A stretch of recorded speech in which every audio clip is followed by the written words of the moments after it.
हरिओम।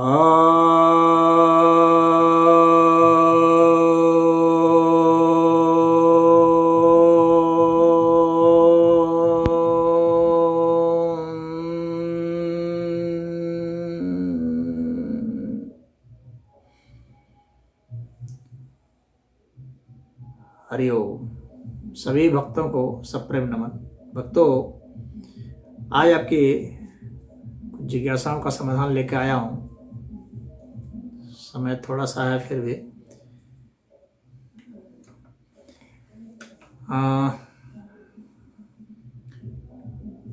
दो जिज्ञासाएं संबंधित हैं, उन्हीं को मैं आज देख लेता हूं। एक जिज्ञासा है कि डॉक्टर भीमराव अंबेडकर को बोधिसत्व कहा जा रहा है नव बौद्धवादियों द्वारा, परंतु बौद्ध धर्म में जो ब्राह्मण और क्षत्रिय कुल में उत्पन्न नहीं हुआ, वह कैसे बोधिसत्व हो सकते हैं? ये तो नव बौद्धवादी ही बताएंगे कि उन्होंने बौद्ध धर्म के निर्देशों के विपरीत जा करके भीमराव अंबेडकर जी को कैसे बोधिसत्व घोषित कर दिया।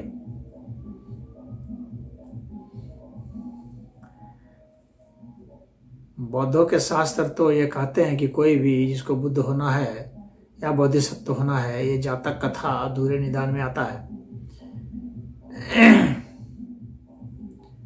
तो वे प्रमाणिक ग्रंथ हैं, तो उसमें आता है कि बुद्ध जब भी जन्मेंगे, बुद्ध जब भी कोई होगा या बोधिसत्व भी जब भी कोई होगा, तो तभी होगा जब वो पुरुष हो। एक शर्त यह है, यानी स्त्री उसमें बोधिसत्व प्राप्त नहीं हो सकती। और ब्राह्मण या क्षत्रिय कुल में हो। भाई, अन्य बिरादरी ने क्या बिगाड़ा है, उनमें क्या कमी है कि वे नहीं हो सकते?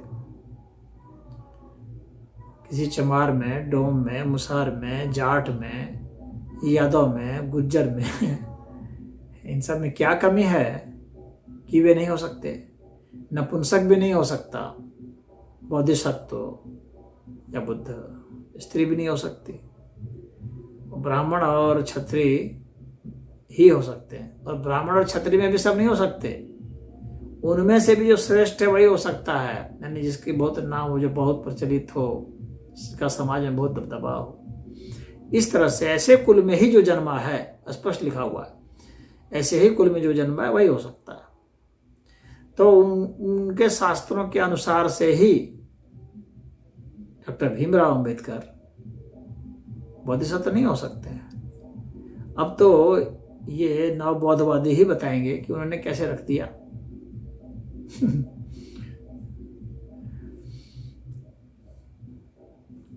आज तक उनके 28 बुद्ध हुए हैं। 28 बुद्ध में से एक भी बुद्ध ऐसे नहीं हुए जो कि ब्राह्मण और क्षत्रिय से भिन्न हो। सुनता हूँ कि कुछ मुझे एग्जैक्ट थोड़ा सा वो हो रहा है, डेटा थोड़ा बहुत भूल सकता हूँ, लेकिन फिर भी मेरा ऐसा अनुमान है शायद कि 28 में से 7 ब्राह्मण थे और 21 जो है क्षत्रिय थे। तो इस तरह की बात है, तो फिर तो वही बता सकते हैं कि भाई इस तरह की बात क्यों है। होना तो नहीं चाहिए, पक्षपात तो नहीं होना चाहिए।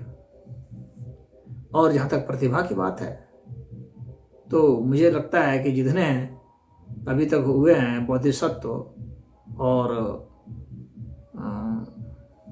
बुद्ध, जितने भी हुए हैं, मैं समझता हूँ कि डॉक्टर भीमराव अंबेडकर सबसे ज़्यादा प्रतिभावान थे।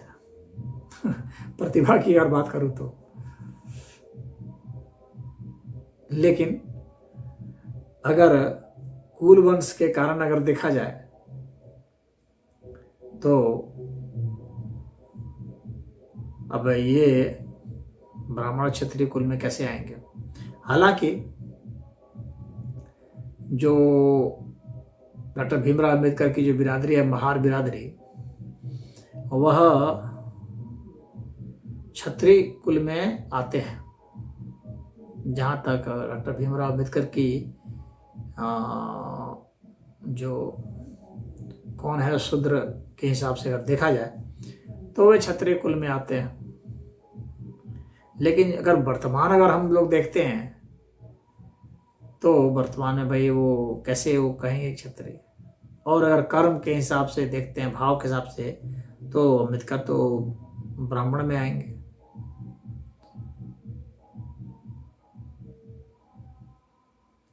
तो अब तो यह एक बहुत विषय हो गया कि जन्म ना देखें कि कर्म ना देखें।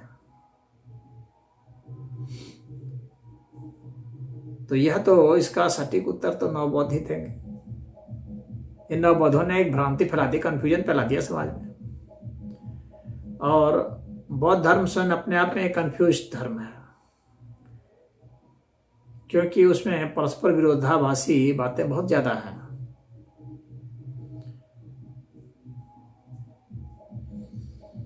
तो कहीं तो कर्मणा की बात है, धम्मपद में ही यह बात भी है कि कोई भी व्यक्ति कर्म से ब्राह्मण हो सकता है, कर्म से क्षत्रिय हो सकता है, धम्मपद में। और उसी धम्मपद में भी यह भी है कि बुद्ध जो है वो ब्राह्मण कुल में जन्मेंगे।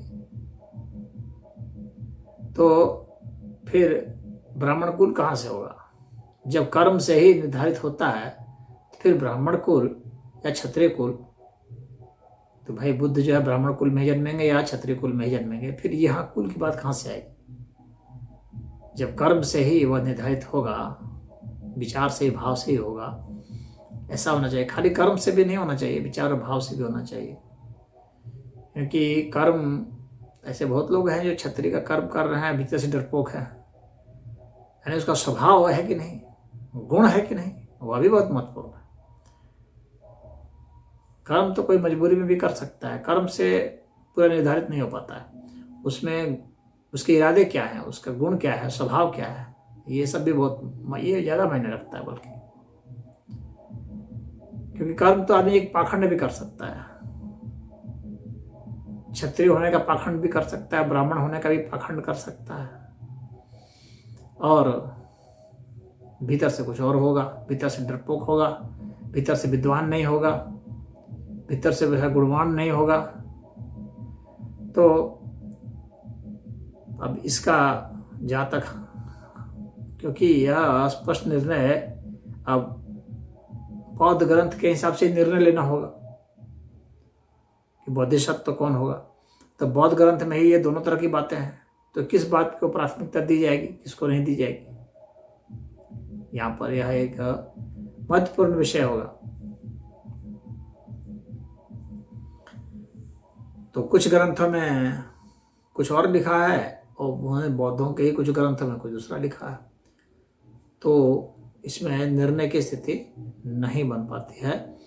तो जिसको जिस तरह का अपना मानना है मान सकता है, लेकिन जो ज़्यादा उसमें, क्योंकि आज तक देखिए जितने भी लामा हुए वे आज तक एक भी ऐसा नहीं हुआ जो कि निम्न कुल का हो। तो फिर कैसे ये कहा जाएगा लामा हो नहीं रहे हैं? तो ये खाली पीछे पीछे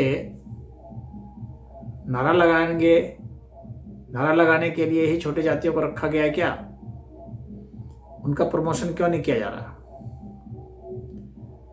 तो अब यहाँ वो बोधिसत्व तो इनको घोषित किए हैं, कोई किसने घोषित किया है प्रश्न अभी उठता है। कोई अपने से कुछ भी लिखने लग जाए तो बहुत सारे लोग ऐसे हैं जो खुद से ही लिखने लग जाते हैं, क्योंकि कौन रोकेगा? आजकल आप भी लिख सकते हो फलना बोधिसत्व, फलना अरहत, कौन रोक लेगा? इसका तो कोई कॉन्स्टिट्यूशनल तो पद भी है नहीं कि कोई रोकेगा। तो अब तो पदवी देने वाले समझें, डॉक्टर भीमराव अंबेडकर जब तक थे उनके जीते जी तो नहीं हुआ कि भाई उनको बोधिसत्व कह दिया जाए। और बौद्ध धर्म स्वीकार करने के बहुत थोड़े ही दिनों में वे चल भी बसे। तो ये तो जो उन्होंने पदवी दिया है वे जाने, और जिन्होंने लिया है वे जाने। बौद्ध ग्रंथों के हिसाब से अगर निर्णय करना हो तो मैं तो बिल्कुल इस निर्णय पर हूँ कि अभी तक तो ऐसा कोई उदाहरण नहीं मिला है जिसमें किया जाए। लेकिन अम्बेडकर चूँकि इतने एक ब्रांड बन गए हैं और उनके राजनीतिक और सामाजिक बहुत पैठ है, तो उसके भय से कोई दे दिया हो, कह दिया होगा हाँ उनको दिया जाए, तो एक बात दूसरी है। लेकिन अगर कुल के हिसाब से देखेंगे तब तो बड़ी मुश्किल है कि उनको मिल जाए। लेकिन जहाँ तक योग्यता की बात है तो मैं तो समझता हूँ कि जितने इनके बोधिसत्व हुए हैं उनमें अम्बेडकर ही श्रेष्ठ होंगे। हरिओम।